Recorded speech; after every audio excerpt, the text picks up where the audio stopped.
There are also a lot of coincidences that happen related to people who are deceased that seem to be communications from people who've passed on to the loved ones that they've left behind. So you may have the feeling that your deceased loved one is with you or loves you, but you're constantly questioning, you're constantly skeptical. You're like, well, yeah, I mean, I know that I love it, but are they really there? Are they really looking out for me? Are they really, still present? And when you see some physical manifestation in your environment, whether it's you know, an animal behaving in some very strange manner, as often happens, or it's something completely different, it makes you sit up and take notice and take seriously what you already felt about your connection to this person, and to realize, no, it's not just in my mind. It's in the world, and my deep connection that I feel to this person and to the world is not just imaginary. It can actually take physical form around me. I am so pleased to have Sharon Hewitt Rawlette with me today. Sharon, thank you so much for being my guest. I'm really excited about this conversation. We've been trying to get together for some time now. Yeah, it's been a while. Thank you so much for having me, Tia. Yeah, so you are a philosopher and you're a writer, and you really study consciousness and the deeper nature of the world that we live in. You have a PhD in philosophy. What originally got you started down this path? What piqued your interest about this topic? So that came about, I guess I was probably about 10 years into my philosophy career. And I'd always been interested in consciousness in a more general way, like how the mind, like how we have minds in this, you know, physical world. What's the interaction between these things? Are they the same thing? What is consciousness? But I didn't really have any idea of sort of the extraordinary things of which consciousness is capable. Every now and then I would hear like little whispers about, oh, somebody did some experiment on ESP and there were some sort of suggestive results, or, but I hadn't had any personal experience of this, and I just kind of, um, it was not on my radar. And it was definitely not something that I was going to research, professionally, intensively. But then I had these experiences. They started out kind of like these subtle synchronicities at first. But then in 2015, I had this experience that was so dramatic that it just riveted me, and I had to understand what had happened. So, a little bit of background to this experience. A few years before it, I had gone through this really difficult romantic breakup with this man I was engaged to be married, who was a Frenchman. He lived in France. We were going to settle in France together, but it didn't work out, and I ended up moving back to the States. And a few years after that breakup, we weren't in touch anymore, but there were unresolved feelings. I was kind of like worried about how he had ended up, if he was in an okay place after all of this. But I didn't feel like I could contact him. We had moved on in our own lives, and but at this particular fall in 2015, I was thinking about him a lot. It was very much on my mind, and I was also really thinking a lot about France, because it was a country that I had this emotional attachment to, quite apart from this person. But I had always been loved the country. I'd lived there for a while, and so part of me was like aching to be reconnected to that country. And so all of this is just on my mind all of the time. And I go on this weekend retreat with some friends up to Pennsylvania. We're out in the mountains in this place that we don't really know. And one day we're out looking for a grocery store to get something to eat. And because we can't find a grocery store, the friend that I'm riding with asks her phone to find us the nearest grocery store. And then she's driving the car, so she hands me her phone so I can look at the results. So again, we're in the mountains of Pennsylvania. I see on this list, it's like 4 or 5 grocery stores here in Pennsylvania, and I hit the map button because I want to see them arranged on the map. And when the phone loads the map, these are not the same grocery stores in Pennsylvania anymore. What I see are 4 or 5 uh, little dots that are labeled Eau de Claire, which is a French grocery store chain. And after each of them, there's the name of a French town. I didn't recognize any of the town names except for one, Carré, but I couldn't remember exactly where that was in France. And even like in the back of my mind, like part of me was like, well, maybe it's in French Canada. Maybe it's not really France. But I'm looking at this map. I'm like, the way that it reflects the feelings that I had been having. And by the way, I had not been talking to my friend about this, although this was back in the days before iPhones were spying on us quite as much as they are now. But I had been talking about this. It was just something that was very much on my mind. So seeing this map showing me suddenly these stores in France was quite jarring. So I ended up handing the phone back to my friend. It's like, your phone thinks we're in France. I don't know what to do with this. She touched the map. It went back to working normally, showed us stores in Pennsylvania. We went and found our grocery store, and everything went on normally. Well, when I got back from this weekend, a couple of days later, I was curious about where exactly this map had shown me in France. And so I Googled the city of Carré to figure out where it was and make sure that it really was in France and not in French Canada. And it turned out that it was in the region of Brittany, which is the region where I had lived with my ex and where we were going to settle permanently. And when I saw that, it was like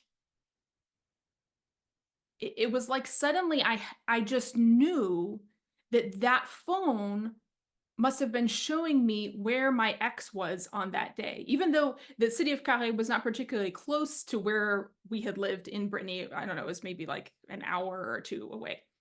But I felt like it must have been showing me where he was on that day.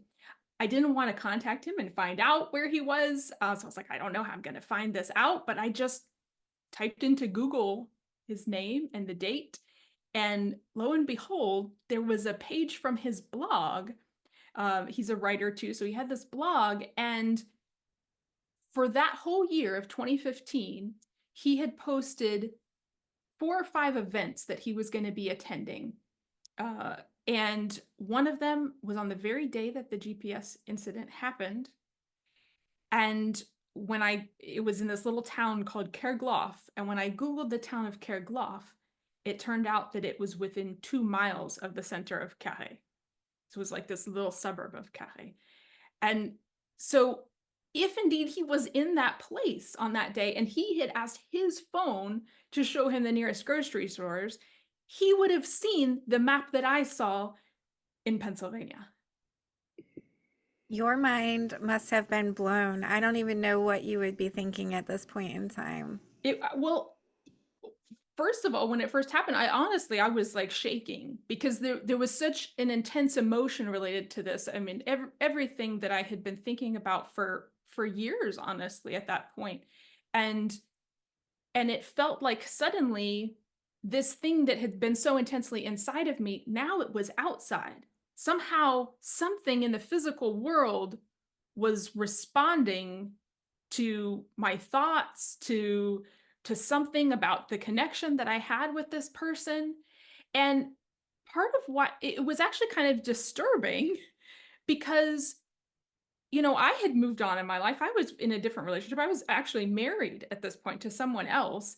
And so when this happened, part of me was like, well, does this mean that like I really should still be with my ex, that like I was wrong to move on? Like what's going on? Like how can this powerful paranormal thing be happening here? What does it mean for my life? And I was worried about that for several weeks afterward. And actually that coincidence sort of tipped off 4 or 5 weeks of other coincidences, none of them quite as dramatic as that one, but they were just really persistent. And it was like anytime, I would try to turn my attention to something else, it would be like something about France would pop up, right? All these very improbable things. And so eventually I couldn't take that sort of emotional load anymore and decided that I had to write to my ex and just be like, what's going on with you? Like, I didn't know any other way to make this go away, honestly, because it felt like um it was just omnipresent at that time, and I couldn't live my life in a normal way with this constantly nagging at me. So I wrote to him, and I discovered that about 10 days after that incident with the GPS, he had actually had his first child. His first child was born. And when I found that out, it was like as upset as I had been when the event first happened, like this was a polar opposite. It was like this wave of joy and like celebration and peace and healing. I was like, oh, this didn't mean like something bad. This was signaling this wonderful thing that had happened for him, and was just like a way for me to kind of share in his happiness and having his son. And it was like he needed me to be aware, I needed to be aware of it. And once I discovered what was going on with him, we just had this very brief email exchange about our lives. It completely settled all of those emotions and those questions that I had been feeling. I was like, oh, this like this is what I was missing. And the coincidences that I had felt like were pestering me and were sort of plaguing my life at that time, I realized ultimately they were just trying to get me to do this really simple thing, like just contact him really briefly, find out about this wonderful thing happening with him, and then I could go on with my life. It's one of the most amazing things that has ever happened to me, and partly because it created this feeling of fear and uncertainty because I didn't understand what was happening. But then once I followed them, it created immense healing and peace. That's exactly what I was going to ask you because you said there was some kind of unresolved feelings or issues there, and that it sounds like it was something that gave you closure. Yeah, it really did. It yeah, something that I wanted, but I didn't know how to get in a healthy way.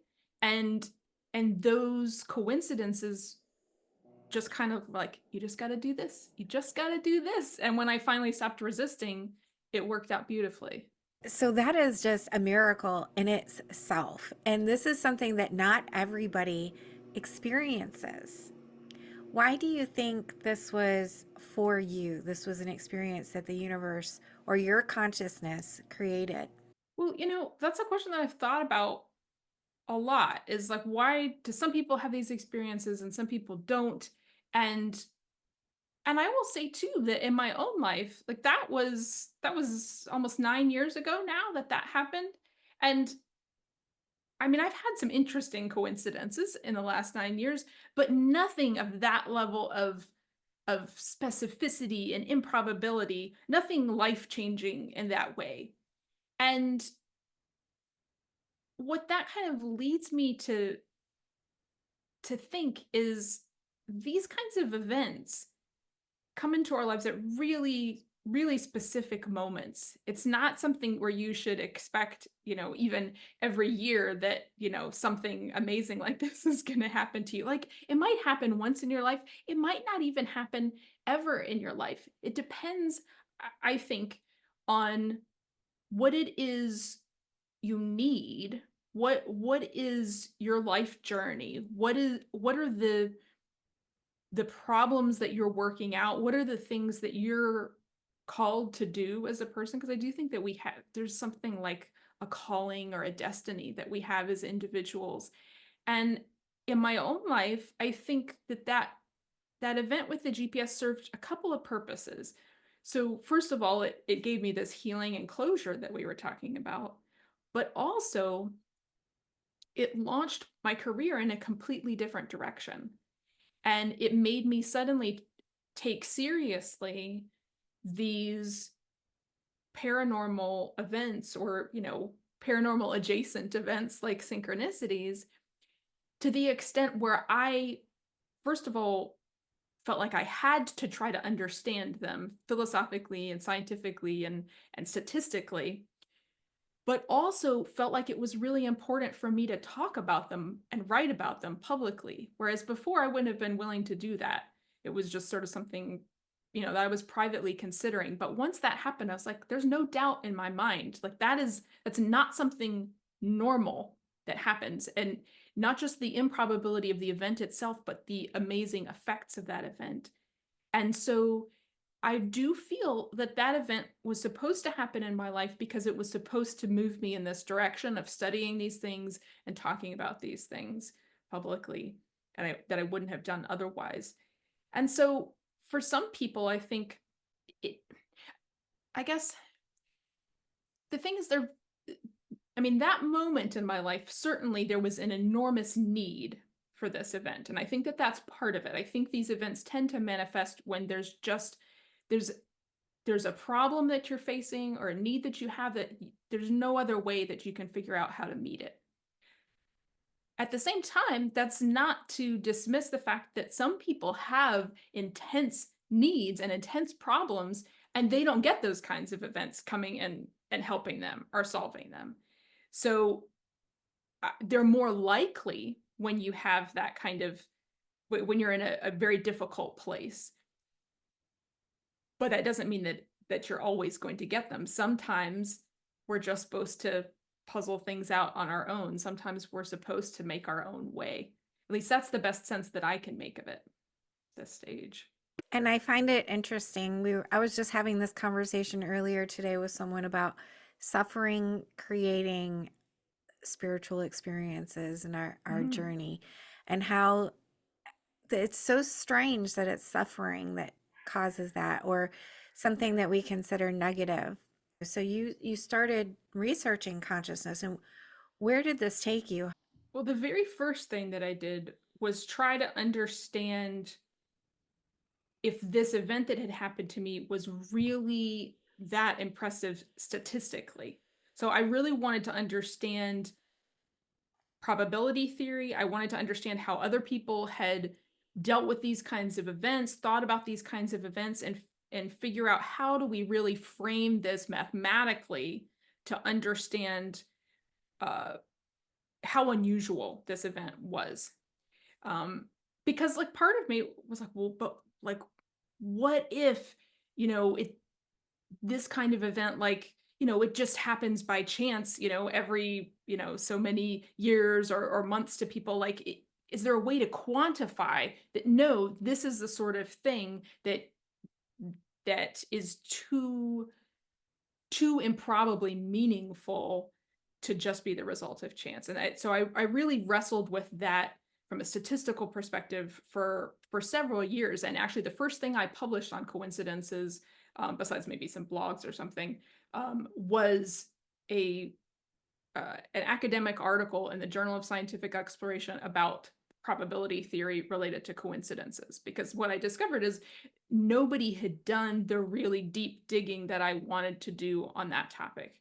So I tried to contribute to that field, um, to this quantification of coincidence. But at the same time, and sort of once I had settled that statistical question for myself, that no, these experiences really are uh, so improbable that we should take seriously the hypothesis that there is something besides chance behind them. Then I had the question, well, what is it behind it? Like, what, is this? A lot of people automatically jump to the conclusion, well, it must be God sending you this sign. And I think that's a very legitimate hypothesis. But there are also other ones that we consider too. I mean, it could be that we all have some level of psychic ability, whether ESP or even a psychokinetic ability, and that we're actually able to create coincidences for ourselves or for other people in our lives, or often what I see is when two people who are emotionally bonded to each other, like my ex and I were, that there is a stronger likelihood of some kind of coincidence happening between those two people. So that emotion seems to have an influence. But then there are also a lot of coincidences that happen related to people who are deceased. that seem to be communications from people who've passed on to the loved ones that they've left behind.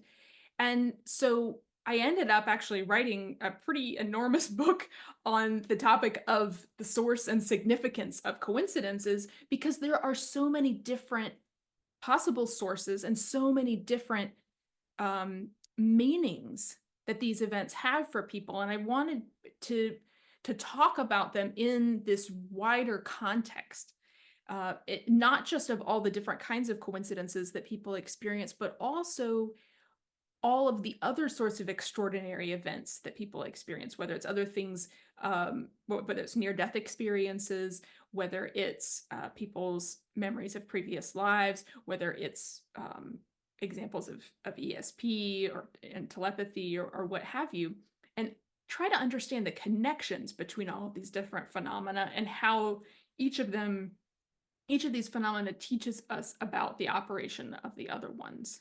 And it's such a dynamic topic because I think it's this intricately woven web where everything connects to everything. And so it would be easy to just get lost in all of this research and all of these topics. But let's touch on coincidences for a minute here. And I had a major coincidence that happened to me a couple of days ago. How do you think coincidences come into our life and for what purpose? One of the main things that I have seen them doing in people's lives is to get people to pay attention to something that they may already know on some level, know or feel on some level, but they're ignoring for some reason. So, I mean, I think my own case of the GPS incident is a pretty good example of that, because I sort of already felt this need to get in touch with my ex, but was resisting it. And so the coincidence kind of manifested that need in a physical way that I couldn't deny, and so pushed me to do the thing. But I think this happens more subtly in a lot of coincidences, and I think one of the cases where this happens too is in people's coincidences coming from a deceased loved one.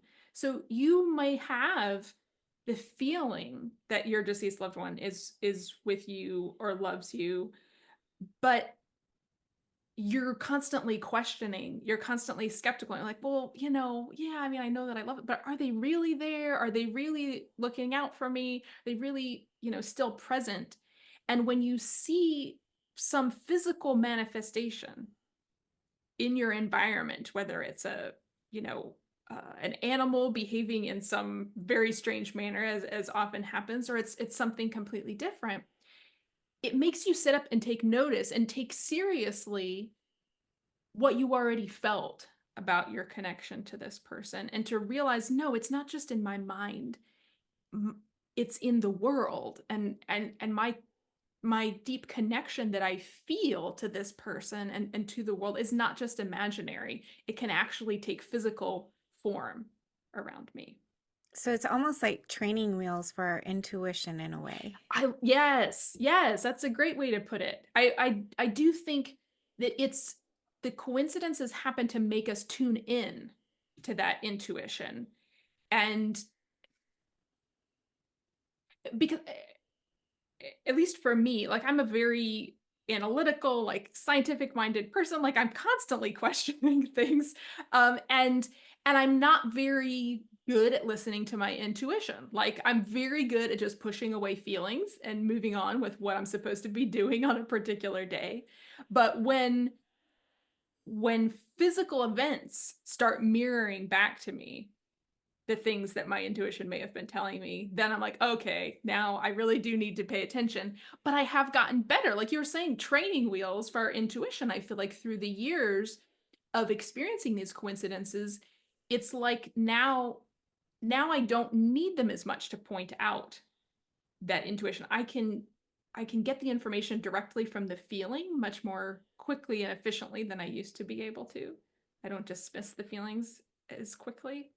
I love the fact that you talk about how our loved ones communicate with us through coincidences because there's so many people out there who are grieving And that grief can kind of cover up any communication or filter it out that they're trying to give us. And those coincidences can be solid physical evidence that they are truly trying to reach out. What are some of the Yeah.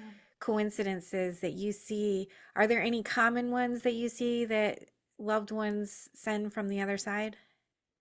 So like I said before, animals seem to be a really big one. And I mean, sometimes it'll be as simple as like, seeing somebody's favorite bird or animal at an opportune moment or something. But then sometimes you get animals like behaving in these really bizarre ways, that uh, I'm trying to think.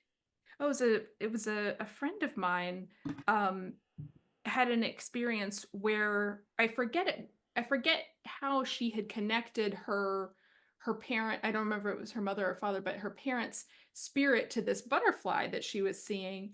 But but even after she had made this connection and thought, well, maybe that's, mom, or that's dad, suddenly the butterfly came and like landed on her arm and wouldn't go away. Like normally butterflies like very skittish, you move a little and then they're gone. And it rode on her arm like as she walked, all the way home. She was on some kind of walk, and I think it came inside the house with her. Like it was just that it wasn't behaving the way that butterflies normally do, and it seemed to want to connect with her in this way that reflected what she would have expected from the spirit of her parent. So so it can be things like that. Um, I am reminded too of uh, this experience that Laura Lynn Jackson talks about. She's a medium who's written a couple of books, one of them about synchronicity. And she talks about this case where she had a fellow who had come to talk to her, I think about his deceased wife. And he was saying how he just, he wasn't getting any signs, or oh no, sorry, it was it was not the man himself. It wasn't the widow himself who was at the medium. It was somebody else in the family who had gone to Laura Lynn Jackson. And Laura Lynn was telling this person, you know, this woman keeps trying to connect with her husband that she left behind. But like you were saying, he's so deep in his grief that he can't receive the signs. She's tried everything to get his attention. She even tried meteors, she said.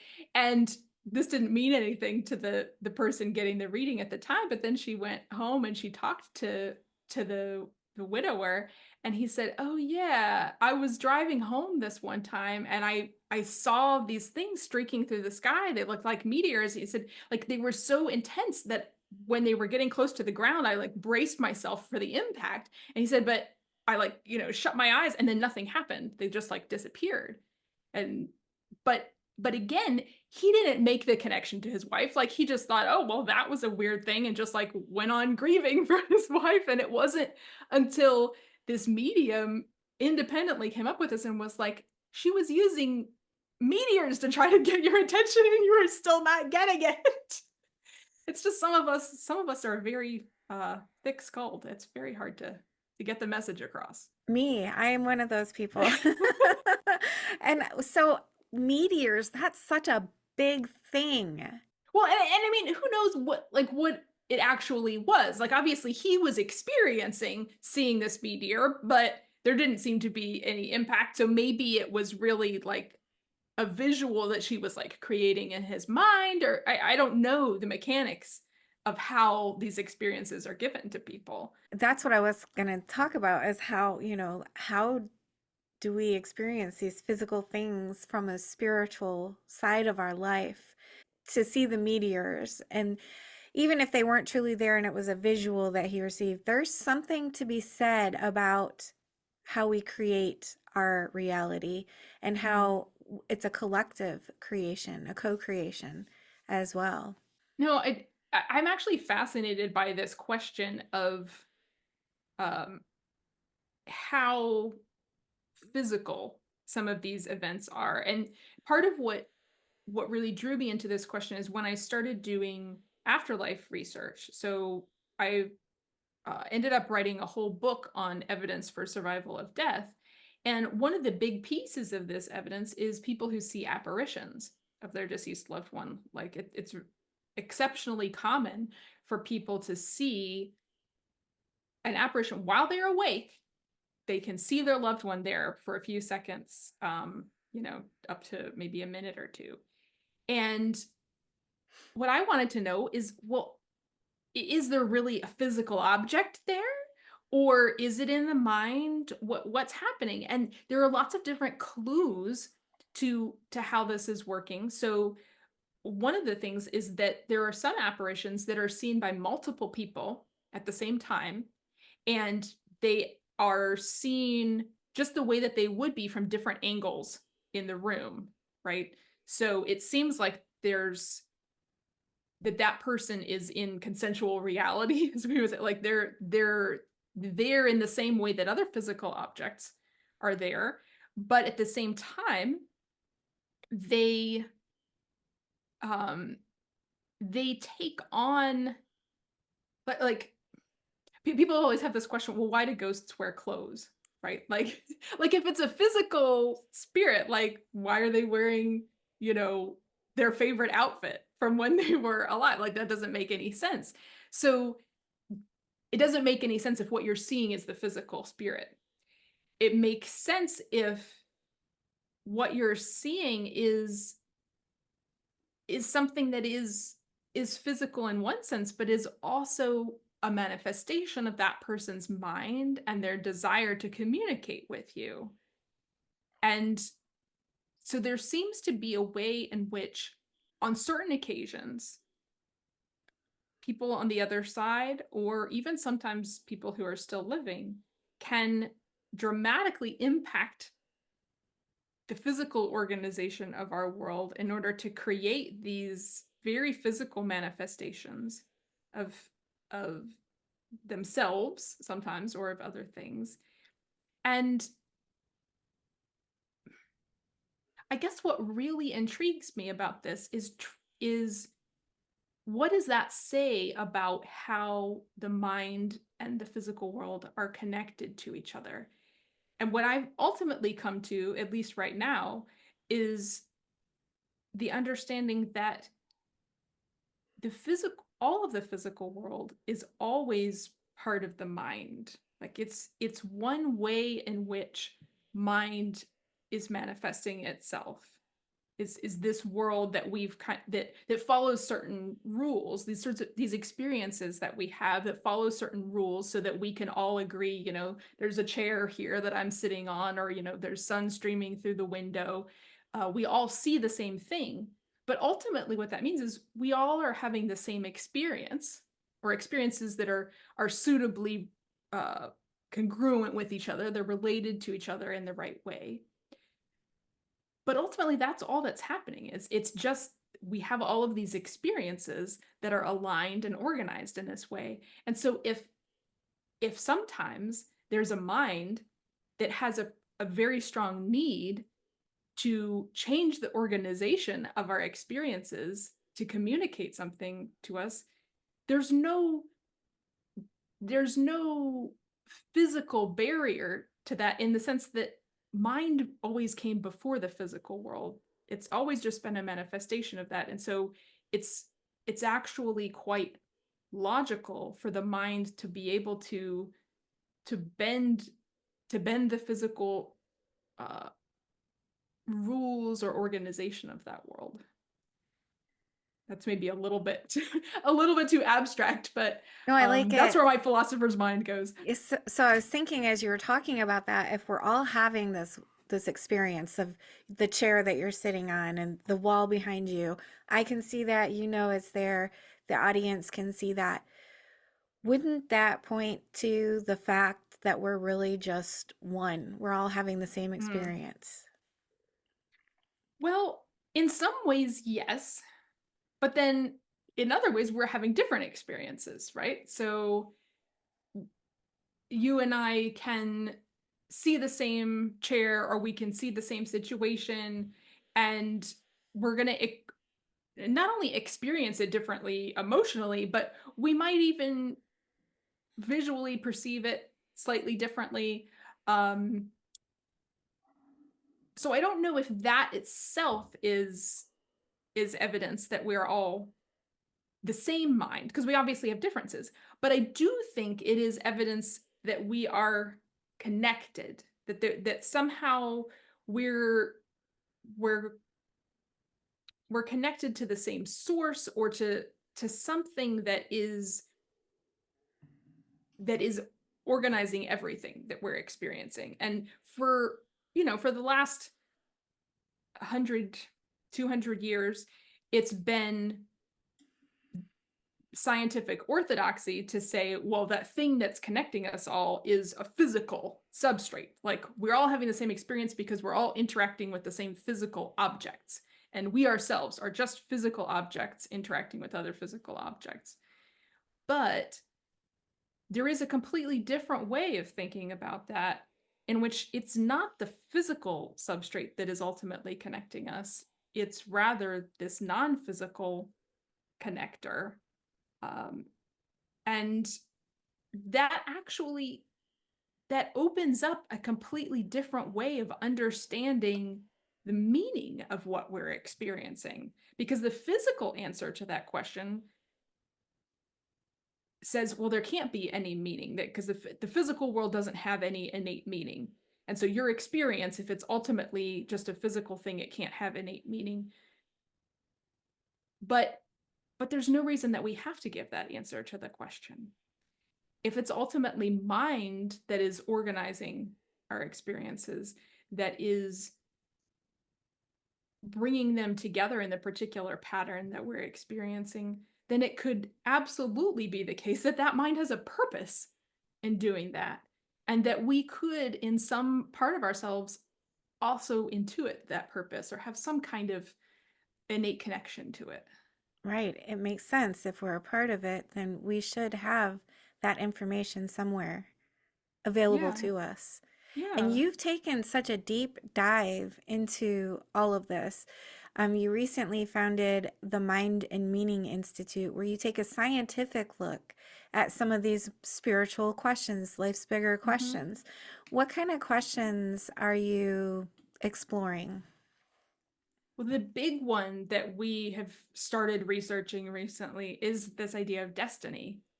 Uh, I'm really interested in looking systematically at the kinds of experiences that people have that convince them that there is something like destiny going on in the world. So whether that's, you know, it sounds strange to people who haven't had the experience, but there are quite a few people out there who have had moments in their lives where they were told, either by an audible voice or just by a voice that was in their head, but that still felt like it was originating outside of them, where they've been told about things that are going to happen to them in the future. And these are things that these people couldn't control. Um, they're often not things that those people wanted. When they're told this, and they're kind of dismayed at the things that they're told. But then as time goes on, lo and behold, their life unfolds in this way that they were told that it would. And I'm really I'm really fascinated, and we're just in the early stages of this research, just collecting people's accounts of this, trying to get some idea of how prevalent they are. Um, but I would like to know how how prevalent is this kind of experience, and how many times do people have these experiences, and they don't come true. They have this idea that something is going to happen and then it doesn't work out. Like, maybe we just have selective memory of these things. So I want to very systematically and scientifically look at what people are experiencing and then what's happening as a result, and see whether there is good statistical reason to think, no, this really is um, an objective phenomenon. And I don't know yet, but I'm fascinated by the idea, and nobody's really done any kind of systematic research on this topic before, at least not that I'm aware of. If any of your listeners know of any, please let me know. And what about premonition dreams? Would that fall into this category as well? Yeah, I mean, I think anything that is about something being known about the future or sort of already determined about the future is relevant to this work. Um, yeah.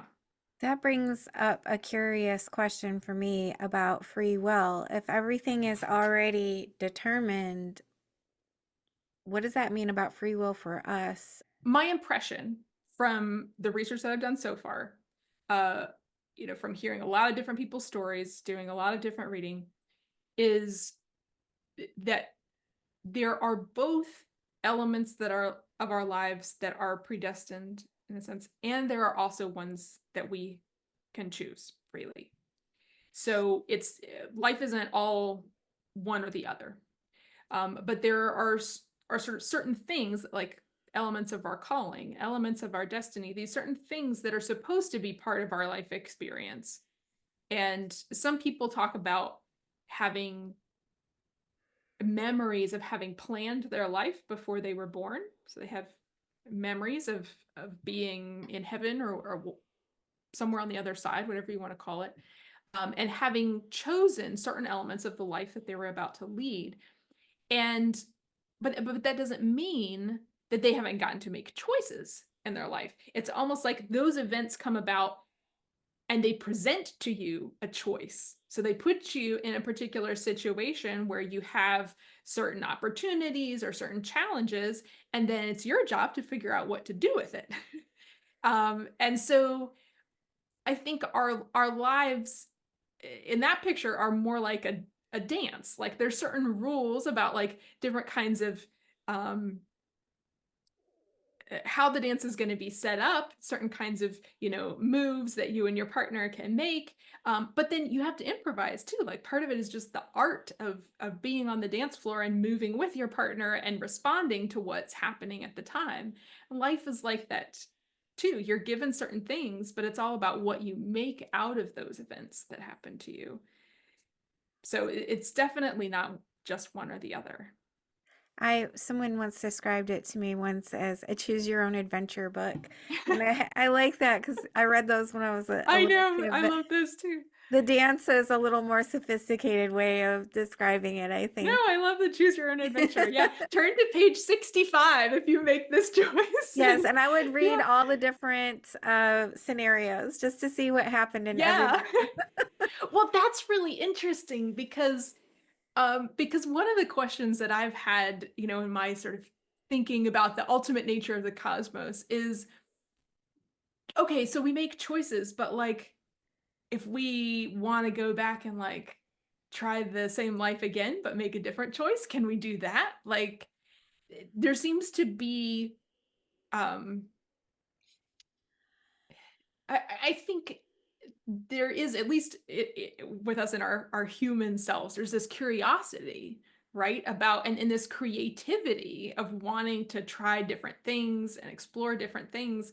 And so it could very well be that we live similar lives or lives with a sort of similar outline of the things that we're going to have to experience and be challenged by, but we decide to choose different approaches just to see what happens. It's just so fascinating. I feel the work that you're doing is so important because there's so many unanswered questions. And I love that science is moving towards spirituality instead of away from it with quantum physics and people like you who are really seriously um, conducting real research, and it's making a difference in the world. And who knows where we're going to be in 40 years from now. We're going to be a much more enlightened society and hopefully treating everyone a little better than we do now. Yeah, I absolutely hope so. I do see indications that we're moving that direction. I hope that it continues. What do you feel happens when we die? It's a hard question to answer because, as you well know, as somebody who's interviewed so many NDEers, NDEs are very different. Which I mean, there are certain patterns that come back, um, but then you get some people's experiences that are so different from other people's. I think there's one thing that I feel very strongly happens when we die, which is that we don't disappear. Our consciousness is still around. It's not bound by this physical body. We stop having experiences of being in this body. And we have, I would say generally, we have a wider consciousness. Suddenly our consciousness is opened up to being able to be aware of many more things than it's able to be aware of when we're in the physical body. But at the same time, some people in their near-death experiences have some some feelings of constriction or of or very unpleasant experiences, and I think it's important to acknowledge those as well, and to say that we don't understand all of the aspects of what happens in our experience as we are leaving the body. There are many different stages of the amount of detachment that we can have from the physical body, and I think that that probably accounts for some of these variations in a near-death experience. So, for instance, people who are in medically induced comas, so their body is not dead, but they're in these comas. They will often have experiences that are similar to NDEs in some ways, but in the sense that they feel vividly real, but they're also terrifying. And they feel like they're being tortured and really in this very terrible constricted space. And I think that has a lot to do with the fact that their spirit is still very much constrained by what is happening in their body. So I'm bringing that up because I want people to understand that there is a wide variety of these experiences out there, and that not everything that somebody experiences in an NDE is necessarily an experience of the afterlife itself. Sometimes it's an experience of consciousness along that transition point out of the body. And I think that's actually where a lot of the more difficult experiences come in, is during that transition point.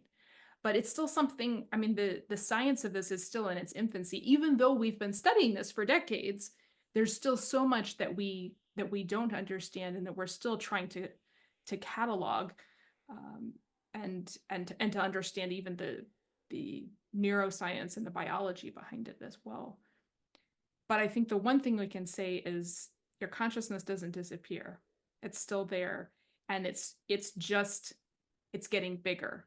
At the farther away you get from the body, the more that consciousness opens up. Um, and I think the more positive that experience becomes. That is very lovely and comforting. I love the way that you described it. And I've never heard it described in quite that way before. But you're right, it's difficult to study because our scientific method, based upon being able to recreate events. Yeah, it's not something we want to recreate. People dying over and over. We don't want to recreate that. And also it's something that we can't see. We can't observe. So a third party can't observe what that person is experiencing. We can look at their brain waves, but if their body is dead, there aren't any brain waves anymore. And so we don't have any way to access it except through people's first person testimony. And NDEs are a big part of that. It's wonderful that people are talking more and more about their near-death experiences. Um, I also think it's really cool when you get um, those those much rarer cases of people who have memories of previous lives and who also remember dying in that life and what the intermission period between the lives was like. So that adds this extra level of corroboration, I feel like, and says, well, no, the NDEs, they aren't just, something that your brain is hallucinating or imagining at the threshold of death, because even people who permanently left the body, they remember going through those stages that NDEers talk about, and they remember then continuing to exist on the other side. Let me tell one other synchronicity story, because this also relates to the afterlife evidence as well. This is one of my favorite stories, and it comes from some research done for the book The Children That Time Forgot. It's a few decades old. But there was this case of a young girl who had memories of a previous life. And in this particular case, she had memories of being her own sister who had died a few years before she was born. Now, this was very odd because her family didn't ever talk about her deceased sister. I guess that was too painful for them. They didn't talk about it with her. But she, from a very young age, I think, starting around 2 or something, she would talk about things that had happened to her sister. One of the things she said, for example, was she asked her mom, she was like, "Do you remember that time that I died and you put me in the ground?" She said, "And then you almost fell on top of me." And what had actually happened was that when they were burying her sister, her mom had, I guess, been taking some medicine or something because she was so grief stricken. And it had caused her to lose her balance while she was over the grave site, and she had almost fallen into the grave. So there were all these little, really odd things that this young girl was saying that seemed very evidential about her having been her deceased sister.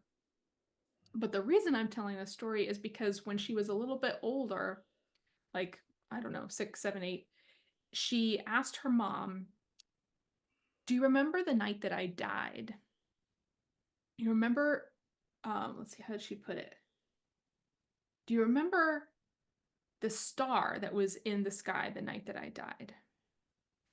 And when her mom thought about it, she remembered that that night she had looked out over their backyard and she had seen this weird star or light just kind of like hanging low over the back of the house. And she had mentioned it to somebody else at the time because it had been that striking. But then she'd sort of forgotten about it. But she told her daughter now, she's like, "Yes, I do remember that." And her daughter said, "That was my star. That was my sign to you that I would be back." And what I love about this story is that it's so easy for us to dismiss our synchronicities and to think, well, yeah, that's my imagination, or I'm reading too much into this. But when you have the people who sent you those synchronicities coming to you and saying, "Well, no, I was trying to get your attention. Like, this is what I was trying to communicate." It shows that it's not a one-sided phenomenon. It's not an imaginary phenomenon. There is a consciousness on the other side of that that's trying to get through to you. And one of the things I tell people, or I'm talking especially to people who've lost loved ones and are, experiencing synchronicities, say one of the most important things that you can do when you have that experience is, in that moment, instead of being skeptical, instead of running through all the reasons that this must not be your loved one, just be present. Tune into your intuition. Like you said, they're trying to get your attention because they're trying to convey to you something deeper, and it's not really about this butterfly or about this bird or some TV commercial that sounds like it coming from your loved one. Like, it's about connecting with you at a soul level. So just relax and open yourself up to connect at that level, to hear what they're trying to say that's deeper than just the surface. Because that's ultimately what it's all about. And the evidence for survival, the evidence for, from NDEs and from apparitions and from memories of previous lives, it's all very important. And it's great to read about all of that stuff and to have that evidential knowledge in the background, because that evidence is out there. It's strong enough to make survival of death a very probable hypothesis. So you don't need to rely on this synchronicity from your loved one to prove to you everything about the afterlife. Like, they're not going to be able to do that in one little synchronicity. So do your research, and then in the moment that your loved one comes to you in a synchronicity, let that go and just settle in and see what you can feel, and see how you can connect to them personally. Because that's ultimately what they're trying to do. They're not trying to prove stuff to you, they're just trying to reach you in here. which in itself is great proof. That is Yeah. so beautiful. Sharon, you're doing so much. I can't even tell you how much I appreciate what you're doing. You're changing the way that we're going to live our lives in the future. And please keep doing what you're doing. If Thank you very much. I really appreciate that encouragement. if my audience wanted to reach out to you, how can they find you? I'm on my website, SharonRoulette.com. You can find me, and my email address is on there if you want to shoot me an email. You can also find the Mind and Meaning Institute at mindmeaninginstitute.com. And there's contact information on there. If you have any stories, experiences related to Destiny, I would love to hear about those. And there's a contact form on the Destiny Project research page where you can connect with us. And certainly you can find me on Amazon. You can find me on Twitter, Facebook. I'm in a lot of different places. If you had one message that you wanted the audience to take away from this today, what would it be? You're not alone.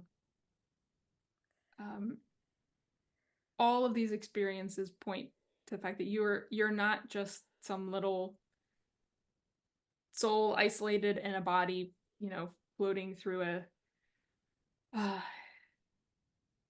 through an empty universe or a universe full of strangers. You're very deeply loved, and you're supported even in the most difficult moments. Um, there is,